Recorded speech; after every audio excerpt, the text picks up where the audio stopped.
Hello friends, welcome to the success Kendra. Friends देखिए, Bihar police constable की वर्ष 2023 में जो 21,391 पदों पर वैकेंसी आई हुई है फ्रेंड्स, उसके लिए हम लोग CSBC के द्वारा देखिए फ्रेंड्स, यह जो CSBC है यही बिहार पुलिस कांस्टेबल का एग्ज़ाम कंडक्ट करवाती है। तो CSBC के द्वारा जो प्रीवियस ईयर में क्वेश्चन पूछा गया है उसको आज इस वीडियो में हम कवर करेंगे। और ये जो क्वेश्चन पेपर है यह क्लास 10th पर आधारित है। और देखिए, बिहार पुलिस कांस्टेबल का जो ऑफिशियल नोटिफिकेशन दिया गया है उसमें कहा गया है कि इस बार जो प्रश्न का लेवल होगा वह क्लास 10th पर ही आधारित होगा। तो यह वीडियो आपके लिए इम्पोर्टेंट है, पूरा वीडियो को देखिएगा और अपना स्कोर ज़रूर कमेंट करके बताइएगा। देखिए, बिहार पुलिस कांस्टेबल भर्ती 2023 के लिए लगातार आपको वीडियोस प्रोवाइड कराए जा रहे हैं। चैनल पर अगर आप पहली बार विजिट कर रहे हैं तो चैनल को सब्सक्राइब कर लीजिए और जो बेल आइकन है, घंटी का निशान है, उसको ज़रूर दबा लीजिएगा, ताकि जब भी बिहार पुलिस भर्ती 2023 से संबंधित कोई भी इम्पोर्टेंट वीडियो अपलोड किया जाए तो उसका नोटिफिकेशन सबसे पहले आपके पास पहुंच जाए। तो चलिए फ्रेंड्स, बिना देरी किए हुए सेशन आज के स्टार्ट करते हैं। पहले प्लीज़ वीडियो को लाइक कर दीजिए और जब सेशन समाप्त होगा तो इसे कम से कम एक ग्रुप में ज़रूर शेयर कर दीजिएगा। देखिए फ्रेंड्स, यह जो क्वेश्चन पेपर है यह CSBC के द्वारा जो एग्ज़ाम कंडक्ट करवाया गया था 25/11/2018 को, उसी का क्वेश्चन पेपर है। देखिए फ्रेंड्स, यह जो एग्ज़ाम हुआ था इसमें जो क्वेश्चन का लेवल रखा गया था वह 10th लेवल के प्रश्न था। तो इस वीडियो में आपको 10th लेवल के प्रश्न ही देखने को मिलेंगे। वीडियो को पूरा देखिएगा, ठीक है फ्रेंड्स। और आप जानते हैं कि यह CSBC ही Bihar police constable, Bihar fireman, Bihar forest guard, Bihar मद्य निषेध, इन सब का एग्ज़ाम कंडक्ट करवाती है। तो आप सभी प्रीवियस ईयर को एक बार ज़रूर एक नज़र आप देख लीजिएगा। चलिए शुरू करते हैं। पहला प्रश्न पढ़ेंगे कि किसके परिणाम स्वरूप 5वीं शताब्दी ईस्वी सन में गुप्त साम्राज्य का पतन हुआ था। अगर आप आंसर जानते हैं तो आंसर आप कमेंट में दे करके बताते चलेंगे। और इसमें जितने भी जीके और जीएस के प्रश्न दिए गए हैं उनको मैं आपको कवर करवा दूँ। हुन आक्रमण के परिणाम स्वरूप 5वीं शताब्दी ईस्वी सन में गुप्त साम्राज्य का पतन हुआ। Option number C right answer हो जाएगा। हुनों का पहला आक्रमण जो है भारत पर, यह गुप्त सम्राट स्कंदगुप्त के शासनकाल में हुआ था और स्कंदगुप्त ने हुनों को बुरी तरह से पराजित भी किया था। ये ध्यान रखेंगे आप। गुप्त वंश का संस्थापक कौन था? गुप्त वंश का संस्थापक श्रीगुप्त था। क्लियर। गुप्त वंश के शासकों ने मंदिरों एवं ब्राह्मणों को सबसे अधिक जो है ग्राम अनुदान में दिए थे, गांव अनुदान में दिए थे। गुप्त काल को प्राचीन काल का भारत के साहित्य और सांस्कृतिक दृष्टि से स्वर्ण युग यानी कि क्लासिक युग कहा जाता है। चलिए नेक्स्ट क्वेश्चन है कि प्रशासन के क्षेत्र में चोल राजवंश का मुख्य योगदान है। तो राइट आंसर इसका क्या हो जाएगा? एक संगठित स्थानीय स्वशासन में। Option number D correct answer हो जाएगा। याद रखेंगे आप, चोल साम्राज्य की स्थापना विजयालय ने किया था। चोलों की राजधानी कहाँ पर थी? तो इनकी राजधानी तंजौर थी। ये भी प्रश्न बनता है। और चोल साम्राज्य के पास एक शक्तिशाली नौसेना भी थी। चलिए नेक्स्ट क्वेश्चन करेंगे कि मुगल शासन में मनसबदारी प्रणाली का प्रवर्तन किसके द्वारा किया गया था। तो फ्रेंड्स, यह जो है अकबर के द्वारा किया गया था। किसके द्वारा किया गया था? अकबर के द्वारा मनसबदारी प्रणाली 1574 ईस्वी में लागू किया गया था। तो राइट आंसर यहाँ पर अकबर हो जाएगा। चलिए, और अकबर ने तीर्थ यात्रा कर को समाप्त किया था, इसने जजिया कर को समाप्त किया था, दीन ए इलाही धर्म प्रारंभ किया था। इन सब को आप ध्यान रखेंगे। मुगल काल में सर्वाधिक मनसबदार किसके शासन काल में थे? तो सबसे ज़्यादा मनसबदार जो थे मुगल काल में, ये औरंगजेब के शासन काल में थे। राइट आंसर औरंगजेब हो जाएगा। और औरंगजेब को आलमगीर के नाम से भी जाना जाता है। ये प्रश्न अगर पूछा जाए कि आलमगीर के नाम से किस मुगल बादशाह को जाना जाता है तो ये औरंगजेब है। चलिए नेक्स्ट क्वेश्चन है, और आलमगीर और जिंदा पीर, ये दोनों नाम आप याद रखेंगे, जिंदा पीर और आलमगीर। अगला प्रश्न है हमारा क्वेश्चन नंबर 5 कि निम्न में से किस अंग्रेज व्यक्ति ने पहली बार श्रीमद् भगवत गीता का अंग्रेजी में अनुवाद किया था। तो ये किसने किया था? चार्ल्स विल्किंस ने किया था। इसी ने पहली बार श्रीमद् भगवत गीता का अनुवाद अंग्रेजी में किया था। क्लियर है। चलिए, तो राइट आंसर चार्ल्स विल्किंस हो जाएगा। उसके बाद देखिए, फ्रंटियर गांधी किसे कहा जाता है? सीमांत गांधी, फ्रंटियर गांधी के नाम से खान अब्दुल गफ्फार खान को जाना जाता है। ठीक है। खान अब्दुल गफ्फार खान ने लाल कुर्ती आंदोलन के नाम से जो है एक संगठन इन्होंने चालू किया था। तो ये खान अब्दुल गफ्फार खान हो जाएगा। किस गुप्त शासक को विक्रमादित्य की उपाधि दी गई थी? तो विक्रमादित्य चंद्रगुप्त द्वितीय को, चंद्रगुप्त द्वितीय को, ठीक है, चंद्रगुप्त। और समुद्रगुप्त को भारत का नेपोलियन कहा जाता है। चंद्रगुप्त द्वितीय, चंद्रगुप्त विक्रमादित्य, याद रखेंगे आप, ठीक है। चलिए, इन्हीं के समय फाहियान जो है भारत आया था। अगला प्रश्न है कि सारनाथ का लायन कैपिटल किस शासक से संबंधित है? देखिए, ये चक्षु पब्लिकेशन का बुक है जो कि बिहार पुलिस कांस्टेबल 2023 के लिए सबसे बेस्ट बुक है। और इस बुक की खासियत क्या है? तो देखिए, इसमें आपका जो कंप्लीट सिलेबस है उसको कवर कराया गया है।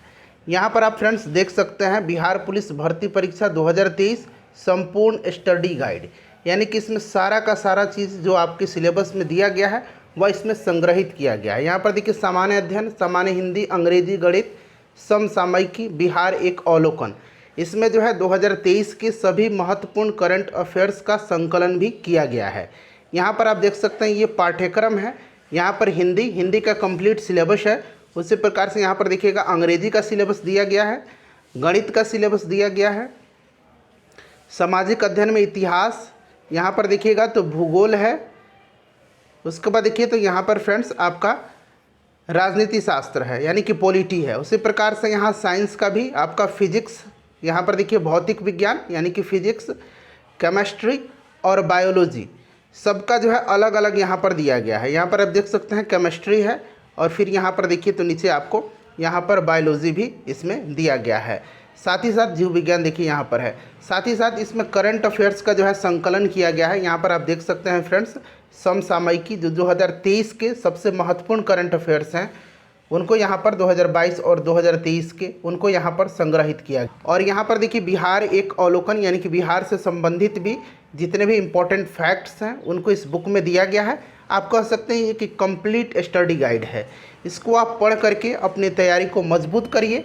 और साथ ही साथ फ्रेंड्स मैं आपको एक और बुक बताऊंगा जो कि इसी पब्लिकेशन का है, उसको आप खरीद करके अपनी तैयारी को और भी मजबूत आप कर सकते हैं। यहाँ पर देखिए ये फ्रेंड्स ये बिहार से संबंधित जो है महत्वपूर्ण परीक्षा उपयोगी प्रश्न दिए गए हैं।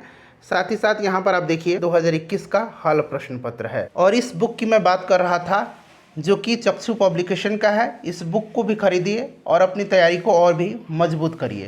तो सही उत्तर इसका क्या हो जाएगा? सही उत्तर जो है यह सम्राट अशोक से संबंधित है। सम्राट अशोक से संबंधित है। इस स्तंभ में 4 शेर एक दूसरे से पीठ सटा करके बैठे हुए हैं। इलाहाबाद का अशोक स्तंभ अभिलेख ही प्रयाग प्रशस्ति हरिसेन द्वारा उत्तीर्ण किया गया था, जिससे समुद्रगुप्त के शासनकाल के बारे में सूचना मिलती है। तो राइट आंसर इसका क्या हो जाएगा? अशोक हो जाएगा। 1906 ईस्वी में कांग्रेस के वार्षिक अधिवेशन की अध्यक्षता किसने किया था? 1906 में जो है यह जो अधिवेशन हुआ था ये कहाँ पर हुआ था? तो ये कलकत्ता में हुआ था। इसकी अध्यक्षता दादा भाई नौरोजी ने किया था। नेक्स्ट क्वेश्चन कर लेंगे कि एलिफेंटा में चट्टान काटकर बनाए गए प्रसिद्ध मंदिर निम्न में से संबंधित है। तो यह संबंधित है किस वंश से? तो राष्ट्रकूट शासक से संबंधित है। तो राष्ट्रकूट इसका करेक्ट आंसर हो जाएगा। और इसका निर्माण जो है किसने करवाया था? तो इसका निर्माण जो है राष्ट्रकूट शासक जो है कृष्ण प्रथम ने करवाया था। इसको भी आप ध्यान रखेंगे, ठीक है। चलिए उसके बाद नेक्स्ट क्वेश्चन कर लेंगे कि प्रायद्वीप भूमि का एक फैलाव होता है जो लगभग पूरी तरह से घिरा होता है। तो यह पूरी तरह से जो है लगभग जल से पूरी तरह से घिरा होता है। तो राइट आंसर इसका हो जाएगा जल से। अगला प्रश्न है कि दक्षिणी ध्रुव पर पहुंचने वाला प्रथम व्यक्ति कौन था? अच्छा, उत्तरी ध्रुव पर पहुंचने वाला प्रथम व्यक्ति रॉबर्ट पियरी था। और दक्षिणी ध्रुव पूछा गया है तो एमंडसन था, ठीक है। Option number B correct answer इसका हो जाएगा। पूरे विश्व का चक्कर लगाने वाला प्रथम व्यक्ति मैगलन था। ये भी पूछा जाएगा प्रश्न, तो आपको याद रखना है। चलिए, अमेरिका की खोज कोलंबस ने किया था। और भारत के लिए समुद्री मार्ग की खोज वास्को डिगामा ने 1498 में किया था। ऑस्ट्रेलिया की खोज जेम्स कुक ने किया था। तो ये 3 पॉइंट्स आप ध्यान रखेंगे। Australia James cook, America Columbus, Bharat के लिए समुद्री मार्ग की खोज वास्को डिगामा ने किया था। निम्नलिखित में से किस देश में यूफ्रेटस और टिग्रिस नदियाँ बहती है? तो टिग्रिस जो है ये इराक की नदी है। तो इससे आप पकड़ सकते हैं कि यूफ्रेटस और टिग्रिस नदी कहाँ की है? तो ये इराक की है। Option number D correct answer हो जाएगा। नील नदी का उद्गम कहाँ से होता है? विक्टोरिया झील से होता है। यूरोप महाद्वीप की सबसे लंबी नदी कौन सी है? वोल्गा है। अफ्रीका की सबसे लंबी नदी नील नदी है। दक्षिणी अमेरिका की अमेजन है। तो ये सब आप ध्यान रखेंगे। एशिया की सबसे लंबी नदी यांगत्से नदी है। चलिए, उसके बाद अगला प्रश्न है कि स्वेज नहर के खुलते ही खालिस्तान है और फिर खालिस्तान के बीच समुद्री यात्रा का मार्ग छोटा हो गया। तो ये खुलते ही लंदन और चेन्नई के बीच का समुद्री यात्रा छोटा हो, एशिया और यूरोप के बीच का जो मार्ग है वो छोटा हो गया। तो राइट आंसर यहाँ से क्या हो जाएगा? Option number D. चलिए, फॉरेस्ट रिसर्च सेंटर का मुख्यालय कहाँ पर है? फॉरेस्ट रिसर्च सेंटर जो है ये देहरादून पर है, देहरादून में है। देहरादून इसका राइट आंसर हो जाएगा। ऑप्शन नंबर यहाँ पर डी में दिया गया है। ठीक है, चलिए आगे बढ़ेंगे। नेक्स्ट, अच्छा, केंद्रीय आलू अनुसंधान संस्थान कहाँ पर है? तो शिमला में है। इसको आप जरूर ध्यान रखेंगे, केंद्रीय आलू अनुसंधान संस्थान। सेंट्रल जूट तकनीक अनुसंधान संस्थान कोलकाता में है। भारतीय पेट्रोलियम अनुसंधान संस्थान भी देहरादून में ही है, ध्यान रखेंगे आप। भारतीय सर्वेक्षण संस्थान देहरादून में है। फॉरेस्ट रिसर्च सेंटर देहरादून में है। चलिए, सिंह, जिराफ, बाइसन जैसे जानवर कहाँ पाए जाते हैं? तो ये जानवर जो हैं ये पाए जाते हैं पर्णपाती वन में। कहाँ पर? पर्णपाती वन में पाए जाते हैं। अगला प्रश्न है कि इनमें से कौन सा सही नहीं है? देखिए, गेहूं जो है ये रबी फसल है। बिल्कुल, गेहूं जो है यह रबी फसल है। ठीक है, इसमें कोई आपको डाउट नहीं होना चाहिए। गेहूं जो है यह रबी फसल है। ठीक है, उसके बाद देखिए, चना खरीफ फसल है। बताइए, चना जो है यह खरीफ फसल है? नहीं, चना जो है रबी फसल है, तो ये गलत हो जाएगा। चावल खरीफ फसल है। जौ जो है रबी फसल है। बिल्कुल, यह रबी फसल है। सुमेलित नहीं, ऑप्शन नंबर बी। निम्नलिखित में से कौन सी कृषि विद्या इको फ्रेंडली है? इको फ्रेंडली ऑर्गेनिक फार्मिंग है। ठीक है, ऑर्गेनिक फार्मिंग, ऑप्शन नंबर ए राइट आंसर हो जाएगा। चलिए, और जो झूम खेती होती है जिसको कि हम लोग शिफ्टिंग कल्टीवेशन कहते हैं, स्थानांतरित कृषि, वो हानिकारक होती है पर्यावरण के लिए, क्योंकि इस प्रकार की खेती में जंगल को जला करके साफ किया जाता है और फिर वहाँ खेती की जाती है। फिर कुछ दिन के बाद दूसरे जगह ये लोग शिफ्ट हो जाते हैं। तो इसीलिए जो है झूम खेती यानी कि शिफ्टिंग कल्टीवेशन यह हानिकारक होती है। उसके बाद देखिएगा कि प्राकृतिक कारणों से चट्टानों का टूटना, तो यह विखरना विकल्प से यहाँ पर देखिएगा राइट आंसर इसका यहाँ पर ऑप्शन नंबर डी हो जाएगा। इनमें से कोई नहीं है। प्राकृतिक अभिकर्ता जैसे कि जल, वायु, पवन आदि के द्वारा मिट्टी के ऊपरी आवरण के क्रमिक कटाव तथा स्थानांतरण को मृदा अपरदन कहा जाता है। और यहाँ पर जो है प्राकृतिक कारणों से चट्टानों का टूटना, ये क्या है? विखरना है, जो कि विकल्प में नहीं है। निम्न में से कौन कार्बोहाइड्रेट नहीं देता है? तो इसमें से कार्बोहाइड्रेट किस में नहीं है? तो पालक में कार्बोहाइड्रेट नहीं है। ठीक है, पालक आयरन का प्रमुख स्रोत होता है। उसके बाद देखिए, निम्नलिखित में से कौन सा आंध्र प्रदेश का एक शास्त्रीय नृत्य है? तो आंध्र प्रदेश का जो है वो आपको पता है कि कुचिपुड़ी है। कुचिपुड़ी राइट आंसर हो जाएगा। ठीक है, याद रखेंगे। भारतनाट्यम तमिलनाडु, कथकली केरल, कथक अगर पूछेगा तो उत्तर भारत। ठीक है, ओडिसी उड़ीसा। उसके बाद अगर हम बात करें सतरिया, अगर पूछा जाए कहाँ का है, तो सतरिया असम का है। यहाँ मैं लिखता हूँ सतरिया, अगर पूछेगा तो ये असम का डांस है। चलिए, उसके बाद देखिएगा कि अनोखी वनस्पति और जीव जंतुओं का घर के रूप में प्रसिद्ध विश्व की सबसे बड़ी नदी योजना अमेजन निम्नलिखित में से किस देश में अवस्थित है? तो अमेजन जो है ये कहाँ पर है? तो फ्रेंड्स, यह जो है ब्राज़ील में है। अमेजन ब्राज़ील में है और अमेजन दुनिया की दूसरी सबसे बड़ी नदी है। सबसे बड़ी नदी नील नदी है। तो राइट आंसर इसका हो जाएगा ब्राज़ील। नाटो का मुख्यालय कहाँ पर है? नाटो चर्चा में रहा है अभी, जो यूक्रेन और रसिया का वार था उसको लेकर के। नाटो, इसका हेडक्वार्टर जो है ये पूछा गया है, तो ये ब्रुसेल्स में है। स्थापना 1949 में हुई थी। ठीक है, चलिए, तो ये ब्रुसेल्स हो जाएगा, ऑप्शन नंबर ए। उसके बाद देखिएगा कि एमनेस्टी इंटरनेशनल क्या है? एमनेस्टी इंटरनेशनल एक मानव अधिकार समूह है। मानव अधिकार समूह हो जाएगा राइट आंसर इसका, एमनेस्टी इंटरनेशनल। ठीक है, याद रखेंगे आप। नेक्स्ट क्वेश्चन कर लेंगे। अगला प्रश्न है हमारा कि WHO के अनुसार आज अधिकांश संख्या में लोगों की मृत्यु किस रोग से होती है? तो यह टीबी है, तपेदिक, option number B right answer हो जाएगा। ठीक है फ्रेंड्स, और भारत सरकार 2025 तक टीबी रोग उन्मूलन का लक्ष्य निर्धारित किया है। WHO की बात करें तो इसका हेडक्वार्टर कहाँ पर है? तो जेनेवा में है, स्विट्जरलैंड के। ध्यान रखेंगे। चलिए अगला प्रश्न है कि ऑर्किड भारत का कौन कौन से भाग में उगाई जाती है। ऑर्किड जो है ठंडे और घाटी क्षेत्र वाले भाग में उगाई जाती है, तो ठंडे और घाटी क्षेत्र राइट आंसर हो जाएगा। सत्यजीत राय फिल्म से उसी प्रकार संबंधित है जिस प्रकार से पिकासो संबंधित है, बताइए। तो पिकासो जो है ये एक पेंटर हैं, चित्रकारी से संबंधित हैं, तो ये चित्रकारी हो जाएगा। धारावाहक तार कैसा होता है। धारावाहक तार जो होता है ये न्यूट्रल होता है, ठीक है। धारावाहक तार न्यूट्रल होता है, तो यह न्यूट्रल हो जाएगा। उसके बाद देखिएगा कि विश्व जल दिवस कब मनाया जाता है। तो जल दिवस 22 मार्च के दिन मनाया जाता है। इम्पॉर्टेंट है, याद रखेंगे। क्लियर। चलिए नेक्स्ट क्वेश्चन कर लेंगे कि योग दर्शन किससे संबंधित है।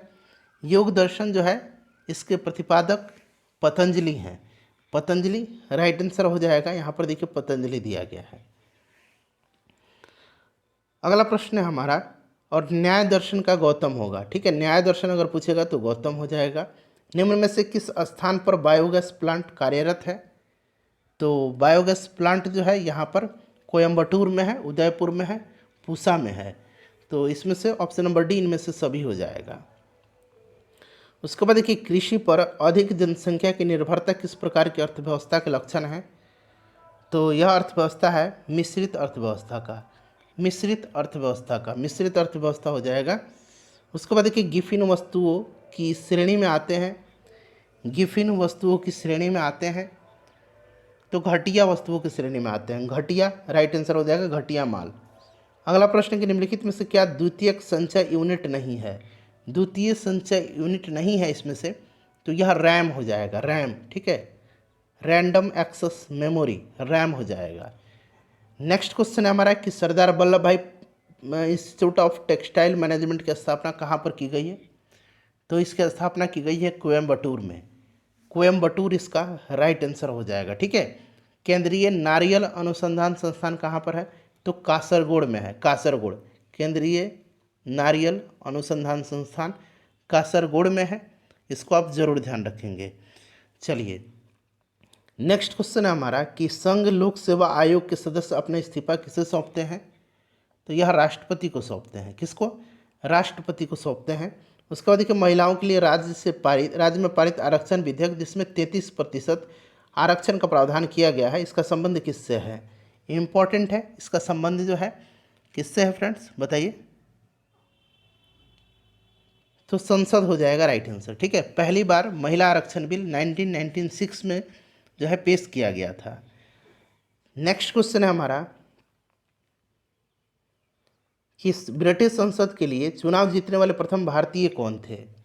तो इनका नाम है दादा भाई नौरोजी। दादा भाई नौरोजी करेक्ट आंसर हो जाएगा। अभी हाल ही में भारतीय मूल के ब्रिटेन के प्रधानमंत्री बने हैं ऋषि सुनक। ऋषि सुनक, इनका नाम आप जरूर याद रखेंगे। ब्रिटेन के ये प्रधानमंत्री। निर्णायक मत है, निर्णायक मत पूछा गया है। तो क्या होता है जब वोट टाई हो जाता है ना, उस समय निर्णायक मत होता है। और लोकसभा में आप देखते हैं जब निर्णायक मत होता है तो लोकसभा के स्पीकर जो को वोट करना होता है। तो ये आपका हो जाएगा जब दोनों पक्ष सहबद्ध टाइड हो तो निर्णायक मत होता है, ऑप्शन नंबर डी। चलिए उसके बाद देखिएगा कि राज्य का समूचा प्रशासन किसके नाम से चलाया जाता है। तो ये राज्यपाल के नाम से चलाया जाता है। राज्यपाल जो होता है राज्य का कार्यकारी प्रमुख, संवैधानिक मुखिया होता है। यह अनुच्छेद 154 में कहा गया है, राज्यपाल होगा। चलिए उसके बाद नेक्स्ट क्वेश्चन है हमारा कि मानव शरीर में सबसे प्रचुर मात्रा में पाया जाने वाला तत्व। कल ही मैंने आपको ये कराया हुआ था, ये ऑक्सीजन है। ऑक्सीजन करेक्ट आंसर हो जाएगा। ऊनी कपड़े सूती कपड़ों की अपेक्षा गर्म होते हैं क्योंकि वे, बताइए, क्योंकि वे ताप के अच्छे रोधक होते हैं। ताप के अच्छे रोधक होते हैं। देखिए अच्छे अवशोषक, अच्छे उत्सर्जक भी होते हैं। काली त्वचा वाला मनुष्य गोरी त्वचा वाले मनुष्य की तुलना में अधिक गर्मी और अधिक सर्दी का अनुभव करता है। तो ये आपका राइट आंसर क्या हो जाएगा, ऑप्शन नंबर बी, ताप के अच्छे रोधक होते हैं। उसके बाद देखिएगा कि दो समानांतर दर्पणों के बीच कितने प्रतिबिंब देखे जा सकते हैं। समानांतर है दोनों, तो यह आपका अनंत हो जाएगा। आप एक बार देख कर करके देखिएगा कभी ये एक्सपेरिमेंट, अनंत होगा, अनंत प्रतिबिंब बनेगा, ठीक है। समानांतर दर्पण के बीच क्या होगा, एंगल जो होता है वो 0 डिग्री का हो जाता है। और प्रतिबिंब की संख्या आपको पता है क्या होता है, बताइए 360 हो जाएगा, और जो एंगल है वो थीटा, तो यहाँ 360 और 0 करेंगे तो ये कितना हो जाएगा, इन्फिनिटी हो जाएगा।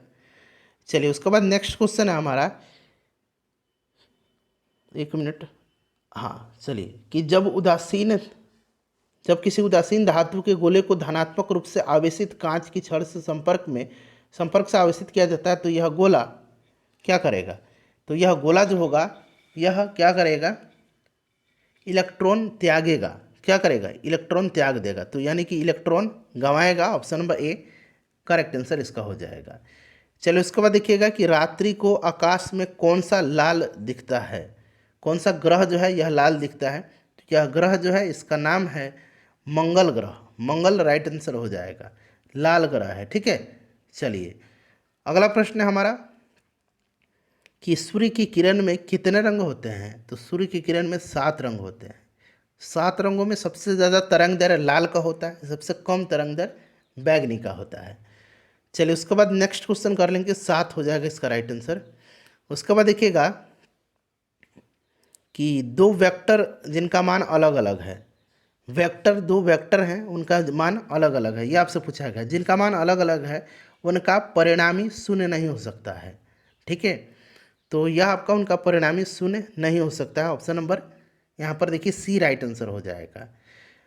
चलिए सदिश राशियों का परिणाम न्यूनतम होता है जब थीटा 180 डिग्री हो, अर्थात सदिश प्रति समानांतर हो, और इनका परिणाम अधिकतम होगा जब थीटा 0 हो। ठीक है, चलिए उसके बाद नेक्स्ट क्वेश्चन है, किसी गैस की निश्चित द्रव्यमान का 273 डिग्री परम ताप पर आयतन 25 किलोमीटर है। यदि दाब स्थिर रखा जाए तो परम ताप पर उसी गैस के द्रव्यमान का आयतन क्या होगा, तो बताइए। तो देखिए राइट आंसर इसका जो हो जाएगा वो 50 जो है मिली हो जाएगा। अगला प्रश्न कर लेंगे, नेक्स्ट क्वेश्चन है हमारा कि प्राकृतिक गैस के बारे में निम्नलिखित में से कौन सा कथन असत्य है।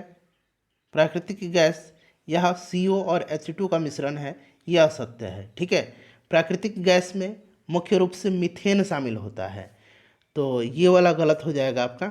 इसमें मुख्य रूप से मीथेन होता है, इसका प्रयोग ईंधन के तौर पर किया जाता है। गैसीय हाइड्रोकार्बन का मिश्रण होता है, मीथेन है। ठीक है, चलिए हाइड्रोकार्बन का प्राकृतिक स्रोत क्या है।